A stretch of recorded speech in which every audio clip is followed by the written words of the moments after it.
Welcome to the Jose Luis Solis Senior Memorial Channel.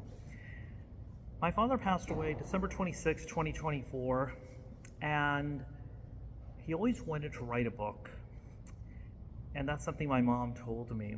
So I thought about it and I thought, wouldn't it be great to talk to people who knew my father, to gather stories, to understand the life and times of not just my father, but really all of the family members. And in 1995, Tia Beba sent me a family tree. She sent me a picture of her mother, my grandmother, Aurora San Miguel Solis, a picture of her, where she was born, and I thought, this is a great story that really needs to be told, but I don't want to create a book that people might not read, or most likely will not read. I mean, they'll skim through it, but I thought, I want to create a living vehicle that has endless chapters. There's no end to this memorial site. And my goal here is to inspire family members to know more about our family history, to let future generations know how we came to be, our evolution. And beyond that, it will be announced at the upcoming birthday party for my father that we're hosting on March 16th, that this channel will be established, and we will also be announcing at that party a scholarship program at Martin High School, where my father graduated as a valedictorian. We'll be announcing that this foundation or this scholarship will be established for the valedictorian in Martin High School. And what I hope to do is to interview these students, these high school students, and to post their interviews on this channel, because they are now part of my father's legacy moving forward. There are so many people that I need to thank for the videos that are online right now. And I'm going to do that separately because there's a lot of people, and the list will be longer. And my goal was to publish 82 videos for his 82nd birthday coming up on March 19th. We're celebrating on the 16th, but the actual birthday is on the 19th. I did not accomplish that goal. There's 19 videos right now, and today is Tuesday. The party is Sunday. This will be one of the videos. And I'm working on 2 or 3 more, but my big message to you is it's a living history. And I want to thank Cindy Alejos, my cousin, for helping me with ideas, suggestions. I would call her, leave messages and say, Cindy, this is what I've posted, what's your take on it? And the last time I wrote her, she sent me a family tree diagram that I had never seen before, which opened up a whole new avenue for me, completely unexpected. And this has to do with Candela, Mexico, where our paternal grandmother was born. I did some research and I found a gentleman by the name of Ernesto Cifuentes, he's a journalist in that area, in that state. And we've communicated, and I'm waiting on a quote right now for 10 videos showing life in Candela, Mexico right now, what the streets look like, what the town looks like. And he spoke to the tourism department of Candela, and they're very excited about this research project because they're hoping to promote tourism and so forth. That is something to come. And this story will blow you away, right? I'm at the post office 2 weeks ago mailing an envelope to my prima Elda in Laredo, in Chester, her husband. So I go inside, I put stamps on the envelope, but I didn't know if I had enough. So I decided, you know what I'm gonna do is I'm just gonna go and see if I have enough postage. I just went in, right? So I go inside, I walk out, and I see this white truck. It was the only white truck there. And then I look at the license plates, and it says Coahuila, Mexico. And I was like, oh my God, that's where Candela is located. So I go inside, and during these challenging days in our country and in our world, I thought, I'm going to tell this man first, I'm doing research about Candela, and I saw your license plates. And that's what I told him, as opposed to, was that your truck? Why is it here, etc. It turns out this man had driven in from Mexico that morning, and he was mailing something at the post office. To make a long story short, we spoke. He gave me his phone number. We're communicating by WhatsApp, and he tells me, oh yeah, I have family in Candela, Mexico, and these are some of the original family members. Now, Candela, Mexico was established in 1690 by a very famous Spanish explorer. I don't have the name with me right now. And it was that town that led Spanish explorers to the Nueces River. And Nueces is a Spanish word for nuts. And those explorers landed there, but they were having so many problems with, I think, the Comanches, that they moved to Mission Espada. Our grandfather was born in Lampazos, Mexico. This would be Francisco Solis. Now, Candela is here, and Lampazos is like literally 20 minutes away. I hope and plan to maybe do some research in Lampazos, but right now my focus is going to be Candela, Mexico, because I have a journalist there who's agreed to help me. It's going to cost me money, so I'm going to have to figure out how much it's going to cost for him to make 10 videos, and I told him he could upload them for me, so we as a family could enjoy these videos to find out, what was it like to live in Candela, Mexico back in the day. But furthermore, by doing research, it's going to be possible to find out if we have cousins that are in Candela, Mexico, connected to the San Miguel family, right? Lampazos is another story.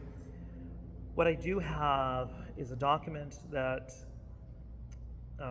Tia Beba sent me. 2 documents. One's a birth certificate, and another one is a baptism document for our grandparents. So 2 documents for 2 different individuals. This has been such a great experience for me, because one of the things that I've picked up is we're a really cool tribe.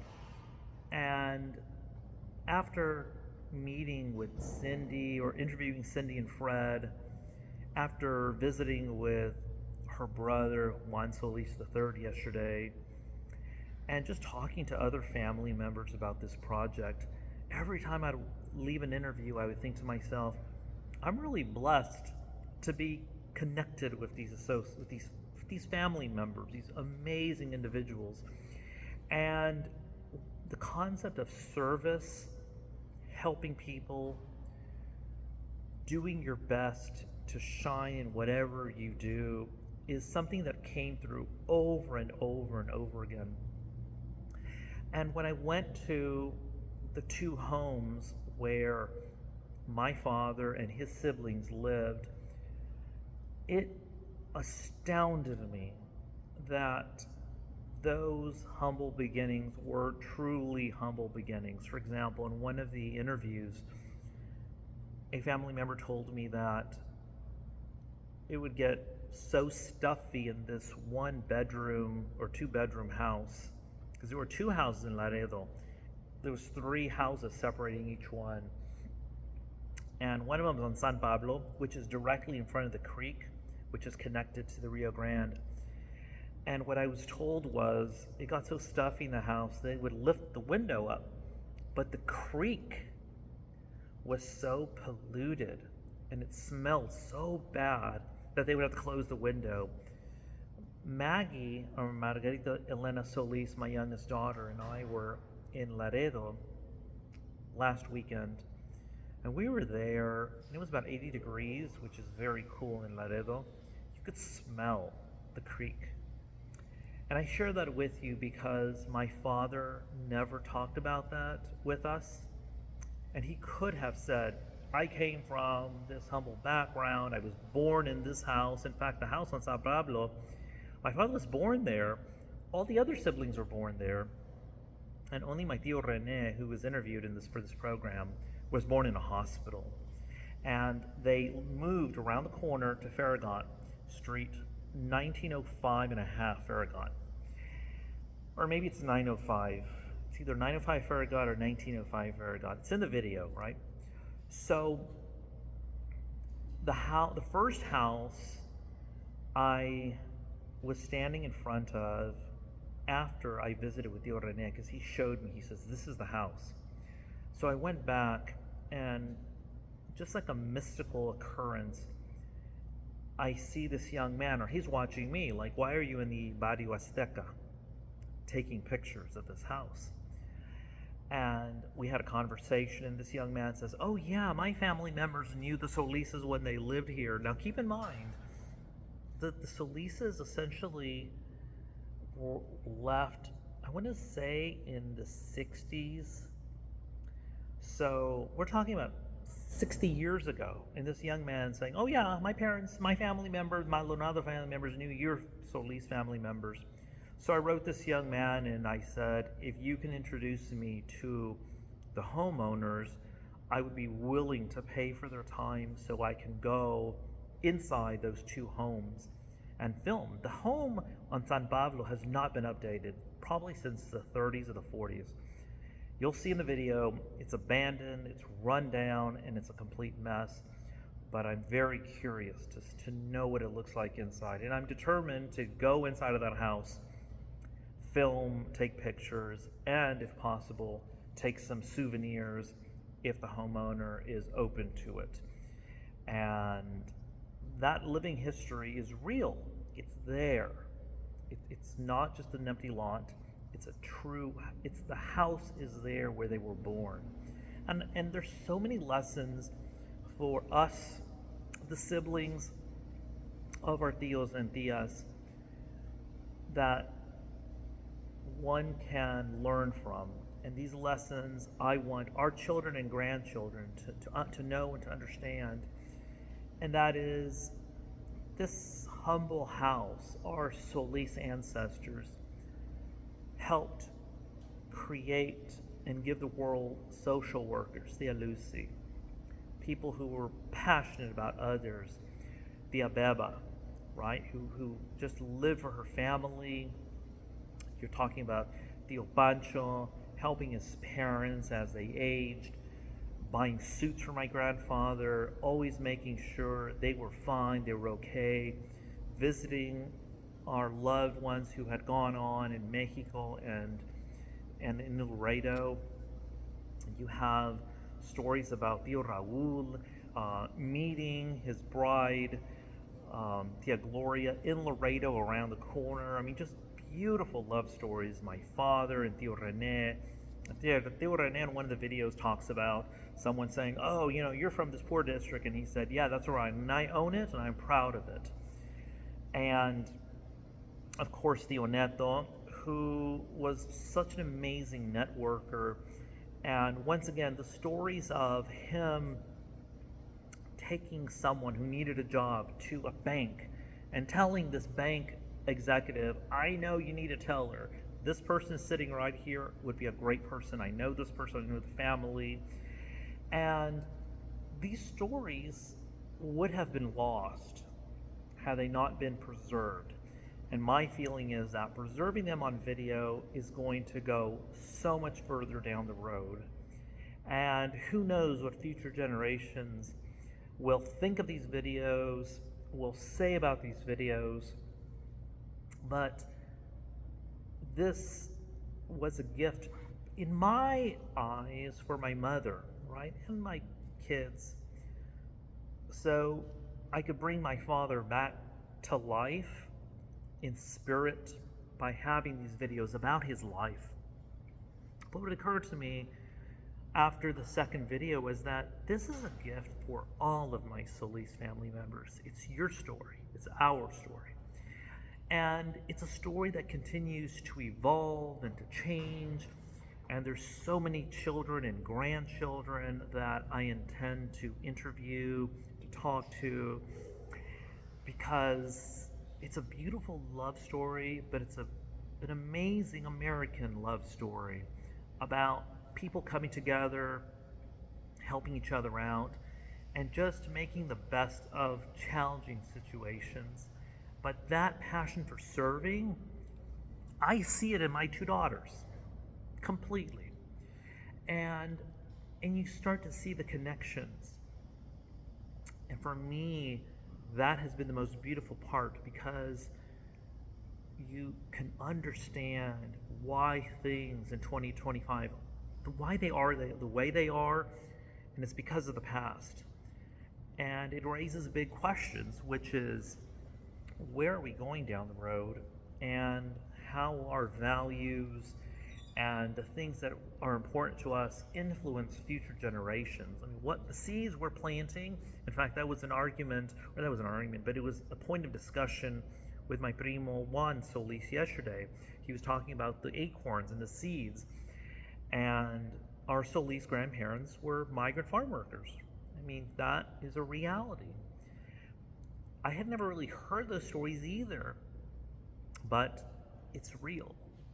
And it should be something that gives all of us pride, knowing that these humble people made it happen. And back in the day, in the 20s, 30s, 40s, and 50s, there was no government assistance. There was no government cheese, welfare payments, or anything like that. I mean, these family members of ours really made it happen. They didn't play games. They made it happen. They didn't complain.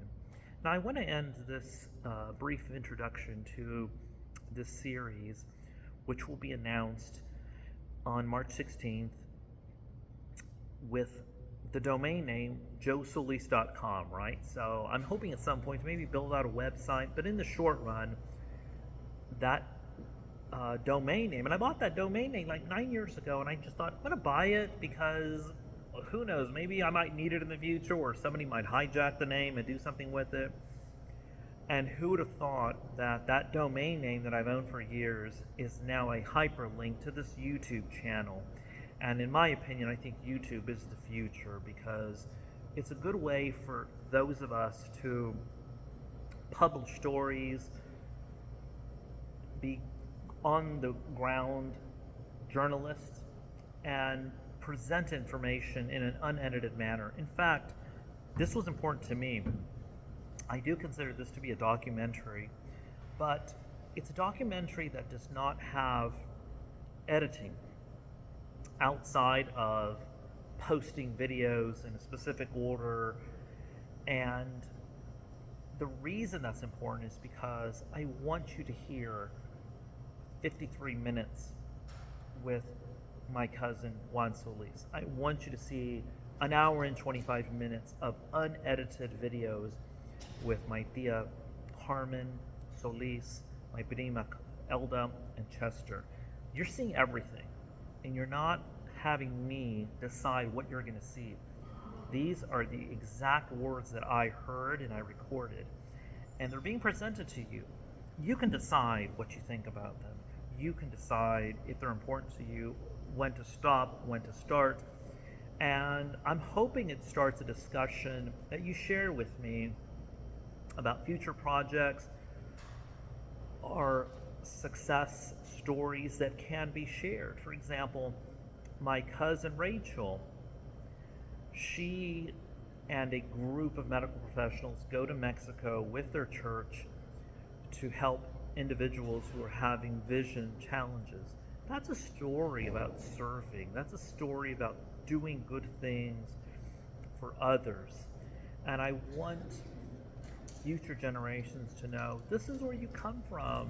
These are the values. This is why so many of our cousins are religious. This is why so many of our cousins love to serve, because it's in our DNA, it's in our history.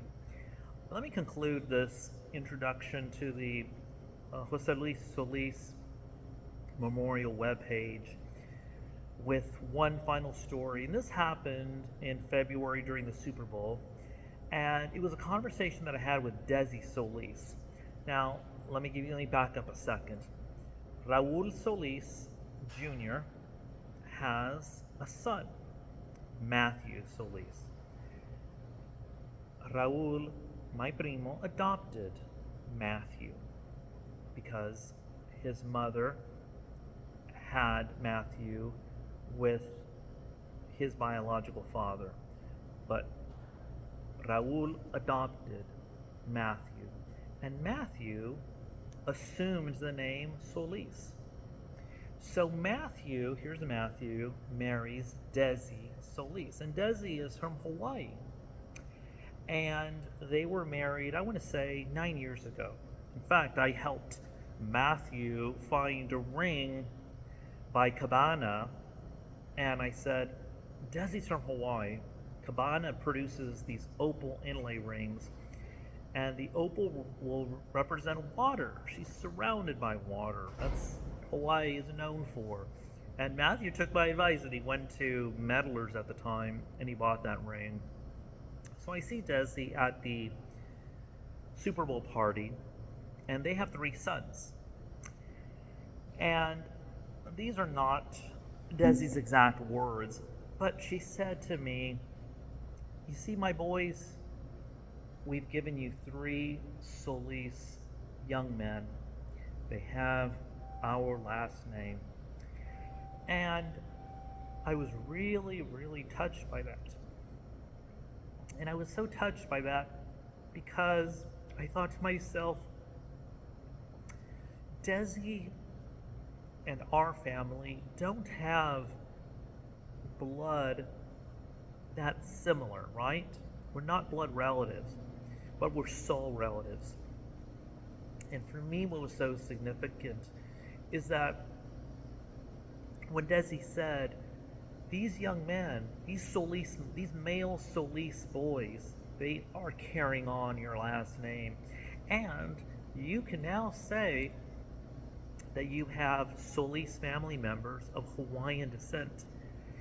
And it struck me because I felt that she was telling me, your name is significant to me. Your last name has value to me. I carry your last name. I'm proud of it. And your sons carry that name. Now, we're not related to Marcus Aurelius, right? But we're connected to him because he believed that the Solis name, which is son, that's the core name on this coin. He believed it was so significant that he printed coins with that last name behind that coin. And to use the same example, what Desi's telling me is, we're related by soul, and soul, right? And we have a connection moving forward. That is, the future is now with these 3 young men who most likely maybe will go and have their own families, and they will be carrying our last name. So let me wrap up by thanking Desi for giving me that wonderful story, and it was so beautiful. And I thought to myself, I want Desi's children to know that their grandfather, Raul Solis Jr., is part of this lineage. He's part of this family. They're part of this family. We are one. And my goal is to have this webpage, this channel, be something they can show their friends, they can look at, they can say, this is a book that it's a digital book, and it's a history book, full of romance, full of sad moments, but also full of victories and accomplishments. And one day, and God willing, I reach my 80s, right? I'm 55 now, that I can interview Desi's sons and share their story. Because they're also now part of this narrative. And again, these boys are 10 years old. They're probably in middle school right now. But they're one of us. And I wanted to essentially dedicate this entire project, this living project. It's not a dead project. It's not going to stop with my final remaining videos. It's going to continue because I have a passion for it. I have a love for it.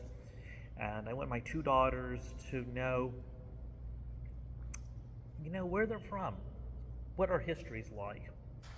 And yes, it's for my dad. It's his book that he never wrote.